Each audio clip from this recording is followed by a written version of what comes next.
TRS 2 సార్లు ఓడి 3ఓసారి అధికారంలోకి వచ్చింది. ఉమ్.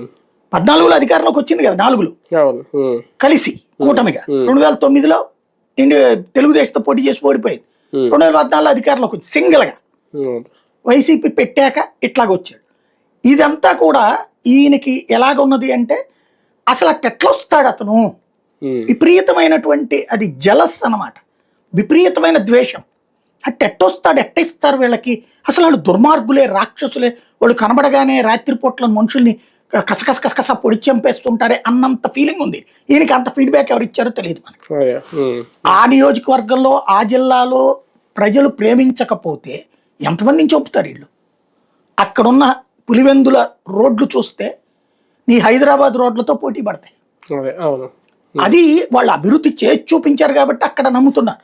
కానీ ఒకటి సార్, ఈ విషయంలో నిజంగా అంతగా తప్పు పట్టాల్సిన అవసరం ఏముంది చిరంజీవి గారి వ్యాఖ్యల్ని? అలాగే టీడీపీలో ఒక వర్గం ఏమన్నా లైన్ దాటి వ్యవహరిస్తుందా? అంటే మీకు తెలుగుదేశం పార్టీలో ఫ్రమ్ ద బిగినింగ్ అది మనస్తత్వం మార్చడం కష్టం. ఇప్పుడు పుట్టినప్పటి నుంచి నీ ఆలోచన తీరు ఎట్లా ఉంటుందో, ఇప్పుడు నీ ఇంట్లో తెలుగుదేశం పార్టీ వాళ్ళ ఇంట్లో అసలు ఇంకొక నాయకుడు అనేవాడు భూమి మీద వేస్ట్ అనే ఫీలింగ్ ఉంటుంది వాళ్ళకి.